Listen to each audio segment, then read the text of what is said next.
Bonjour, petite vidéo un peu surprise parce que c'est les vacances mais que je ne pouvais pas passer à côté de ce que j'avais reçu ce matin, c'est-à-dire ce que vous voyez en ce moment, le jeu de cartes Naruto Boruto. C'est un jeu qui est proposé par Bandai, hein, c'est un jeu sous licence et qu'avec les licences japonaises on plaisante rarement. Donc voilà ce qui vient de sortir le mois dernier en juin, c'est le jeu de cartes Naruto Boruto. Alors alors je vais pas vous expliquer les règles parce que j'ai rapidement parcouru les règles. Il y a plein d'icônes à retenir pour les cartes. Donc je ferai une vidéo un peu plus explicative, même si j'ai somme toute un peu compris les règles qui sont assez simples et qui proposent un jeu assez nerveux et rapide. Alors ça c'est une boîte. Alors il y avait ça pour protéger avec l'effet un peu doré qui est plutôt pas mal. Vous avez donc une boîte avec à l'intérieur de quoi jouer pour deux joueurs avec des decks préconstruits, en sachant que ensuite vous pourrez bien sûr acheter vos propres cartes et vous construire vos propres decks. Alors hop, j'ai mis le téléphone à la verticale et pas en mode paysage parce que je vais vous montrer des cartes et du coup ça va être plus pratique. Donc là il y a les deux decks. On vous montre comment prendre, parce que toutes les cartes sont formées d'un seul et même paquet. Donc vous avez de quoi les mélanger, mais c'est bien fait dans le paquet et très rapide. Il y a juste à le partager en deux là où il y a une petite carte et puis vous vous retrouvez avec deux cartes. Il y a des règles en 6 langues. Et après, dans la boîte, eh ben, vous avez de quoi ranger vos cartes, vos deux decks préconstruits pour deux personnes. Et puis, alors là, vous allez me dire, mais c'est quoi cet emplacement? Eh ben, dans ce jeu, il y a deux tailles de cartes. On va tout de suite voir ça. C'est-à-dire que vous allez avoir vos deux decks voilà, qui sont préconstruits. Et comme vous le voyez, il y a deux cartes de taille. Il y a deux tailles de cartes. Vous avez les cartes avec lesquelles vous jouez le plus souvent, mais vous allez pouvoir invoquer des extra cartes qui sont plus grandes et qui sont avec plus de pouvoir, on va dire, et qui ont une autre façon d'être invoquées. Donc ça, vous avez ces cartes-là. Dans ce paquet, vous avez deux paquets scellés. Alors, est-ce qu'ils sont pré-tirés? Je sais pas. Voilà, il y a deux paquets, un pour chaque joueur. On en ouvrira un tout à l'heure. Et puis, vous avez aussi le tapis de jeu. Alors, c'est plié en feuilles et il y en a exactement deux pour chaque joueur. Hop, voilà le deuxième. Voilà. Et vous voyez que donc il y a l'emplacement pour ces cartes extra deck qui sont des grandes cartes. Ici vous avez un emplacement parce que vos points de vie vont être simulés par les cartes gardiens et à chaque début de tour vous prenez 5 cartes, ça vous fait 5 points de vie mais c'est 5 gardiens qui peuvent vous protéger, qu'on va pouvoir attaquer. Ici, vous avez une formule où vous pouvez faire des quêtes. Voilà. Ici, vous avez votre deck et là, vous avez votre défausse. Et vous avez le décompte des points parce que là, ce qui est assez original dans ce jeu, alors quand vous jouez avec les deux tapis, vous vous arrangez pour qu'il y en ait un qui passe en dessous l'autre, parce qu'en fait, il y a le player 1 et le player 2 qui est à l'envers. Donc à vous de choisir qui est le player 1 et le player 2. Et donc c'est une courbe qui représente un peu qui représente le temps. C'est ce qui est marqué sur la boîte. En fait, le principe, ça s'appelle le Chronoclash System. Qu'est-ce que ce Chronoclash System? Eh bien, au début de la partie, vous prenez un marqueur, n'importe quel marqueur, un dé, un pion, une figurine, vous la mettez sur le 0. Et en fait, quand vous jouez des cartes, eh ben, le coup d'activation va déplacer ce curseur dans la jauge adverse. Ça veut dire que si vous invoquez une carte de 6, bah vous donnez 6 points au joueur adverse, qui aura donc à son tour de jouer 6 points ou plus pour jouer et du coup revenir là, en sachant que la règle est simple. À partir du moment où le curseur dépasse le 1 adverse, vous arrêtez de jouer et c'est au joueur adverse de jouer.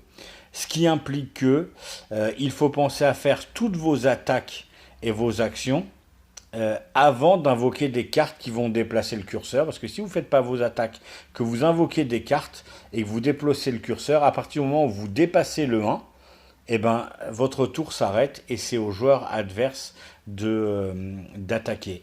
L'autre particularité vachement bien, c'est que vous gérez un peu ce que vous donnez à votre adversaire en points. C'est-à-dire que si à un moment donné vous êtes dans votre curseur à 6 ou 5 par exemple, et que vous avez des petites cartes, eh ben vous pouvez les sortir et arriver juste au niveau 1. Ça veut dire qu'au tour suivant, votre adversaire, eh ben, il pourra invoquer 2 avant que ce soit à votre tour de jouer. Et s'il invoque plus, bah, il vous donne plus de chances d'invoquer d'autres cartes. Voilà. Donc le système est super bien.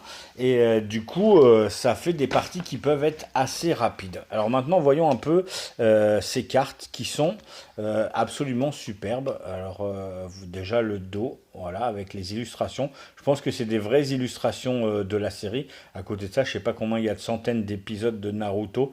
Boruto, c'est tout jeune. Mais du coup, il y avait de quoi sortir de belles illustrations tirées du jeu. Donc vous avez plusieurs types de cartes. Vous avez les cartes qui vont vous permettre d'attaquer. Elles ont un coût, c'est ce que je vous disais avec ici.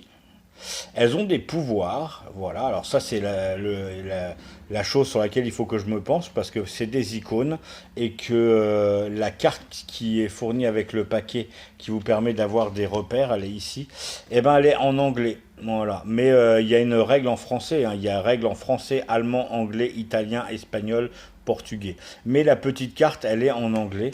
Donc voilà, vous avez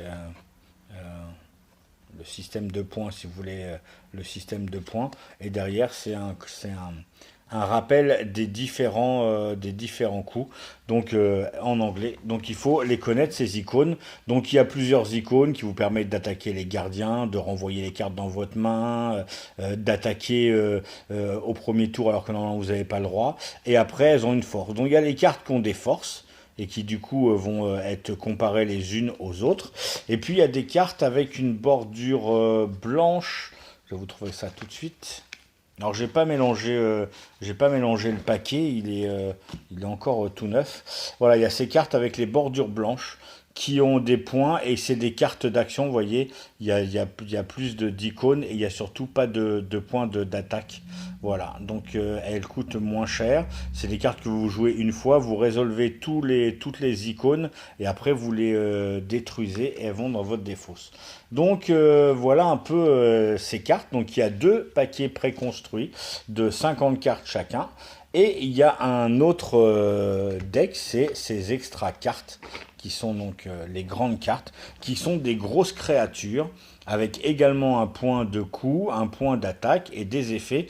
Cette carte-là, elles arrivent dans votre main, alors il faut gérer la grande carte avec les petites cartes, et celle-là, pour les faire apparaître, elle vous coûte un point, en fait, pas en temps, comme les autres cartes, mais il faut sacrifier des joueurs qui sont de la même couleur pour un nombre de points égal. C'est-à-dire que par exemple, il faudrait trouver là une carte qui vaut 5 en rouge, ou une carte de 2, une carte de 3, voilà, ainsi de suite. Sacrifiez-les, vous les détruisez, et vous faites apparaître ce Garuda. Et donc voilà, il y a quelques cartes. Alors ces cartes-là, elles sont optionnelles dans la partie, vous n'êtes pas obligé de jouer avec, mais vu que c'est des grosses cartes, alors ça vous coûte en points, hein, 8, ça vous coûte en points, mais vous voyez, la force et tous les effets, elles sont les bienvenus. Et donc il y a 2 decks comme ça qui sont préconstruits. Voilà, c'est tout simple, c'est juste superbe. Si vous êtes fan de la licence Naruto, Boruto, vous allez retrouver tous les personnages en action. Alors je ne l'ai pas encore testé, mais pour avoir vu d'autres vidéos, ça peut aller très très vite, puisque le but du jeu, c'est, comme je vous l'ai dit tout à l'heure, vous allez sortir 5 gardiens, et le but du jeu, c'est détruire les 5 gardiens et faire une attaque supplémentaire qui passe pour détruire l'adversaire. Votre deck, s'il est épuisé, vous avez perdu. Et après, il y a un système de quête. Alors d'après ce que j'ai compris, vous pouvez placer des cartes qui ont un symbole de quête face cachée sur un personnage. Ça fait que si votre adversaire vous attaque votre personnage, eh ben, il y a un système de quête qui vient ici et ici dans la carte quête. Et si vous avez un certain nombre de points, vous pouvez aussi gagner la partie. Donc 3 façons de gagner différentes. Les quêtes, l'épuisement du deck et l'épuisement des gardiens. En tout cas, c'est superbe. Alors, j'imagine que ces tapis-là existent en tapis souris feutré, mais voilà, il a une très bonne qualité. Les cartes peuvent glisser là, dans la boîte de deck. Et là, ce qu'on va faire ensemble, hop, je vais poser ça. On va essayer d'ouvrir un petit deck surprise. Alors, est-ce que ça s'ouvre correctement? On va voir ça. Voilà. Qu'on voit ça ensemble. Combien il y a de cartes? Donc, il n'y a qu'une seule carte. Voilà, c'est un pack tournement. Ah, bah, la carte foil. Voilà. Mitsuki.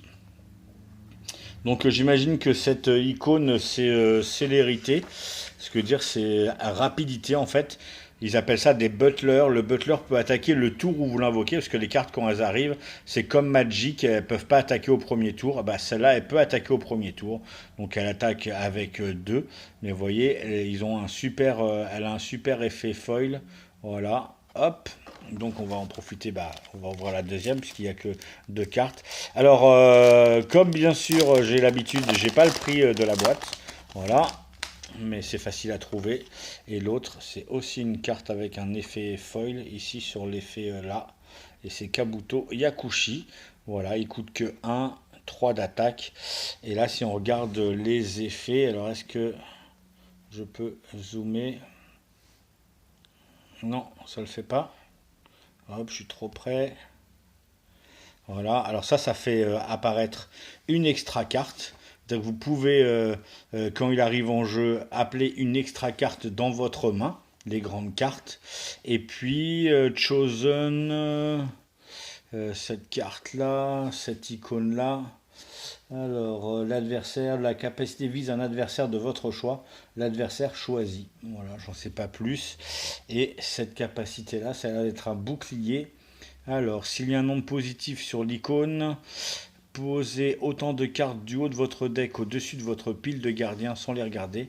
S'il y a un nombre négatif sur l'icône, défaussez autant de cartes du dessus de votre pile de gardiens. Voilà, donc ça veut dire que vous pouvez rajouter des piles à votre gardien, des cartes sur votre gardien, donc une carte en l'occurrence, ce qui est plutôt pas mal. Donc voilà, 2 cartes spéciales, hop, à rajouter.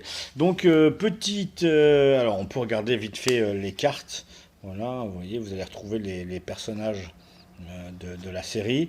Alors elles sont en plusieurs exemplaires, en sachant que voilà, il y a 3 exemplaires chacune. Vous pouvez pas avoir plus de 3 exemplaires dans les cartes. Donc ça c'est un paquet préconstruit. Donc vous voyez, toutes les cartes sont en 3 exemplaires. Ah bah, de toute façon déjà je l'avais celle-là en normal. C'est juste une carte foil en fait. Voilà, ça c'est normal. Et en fait ils ont supprimé la barre et ils ont mis un effet foil sur la main. Voilà. Donc votre deck est préconstruit, vous pouvez jouer directement avec. Il n'y a pas, voilà, c'est juste à savoir que quand vous ferez vos cartes, vous devrez pas prendre plus de 3 cartes pareilles. Voilà, donc on retrouve tous les personnages du manga. Voilà. Vous allez pouvoir vous éclater. C'est superbe. Alors, les cartes sont très épaisses et de très bonne qualité. Elles glissent bien en main. À vous de voir si il faut les sleever pour jouer avec. Voilà, il y a sûrement des sleeves qui existent avec un dos spécial. Donc, voilà le jeu Naruto Boruto, le jeu de cartes. Voilà. Proposé par Bandai. Je pense que la boîte de base, elle doit être aux alentours de 60 ou 70 euros, un truc comme ça, si mes souvenirs sont bons. À vous de voir. J'arrive pas à zoomer plus que ça. Voilà, hop, non. Voilà. En tout cas, de très belles illustrations, un très bon jeu, très nerveux. Je regarde les règles rapidement et j'essaye de vous refaire une petite vidéo explicative. Vous avez compris à peu près le système de jeu, mais qu'on revoit un peu les icônes. Merci, à plus.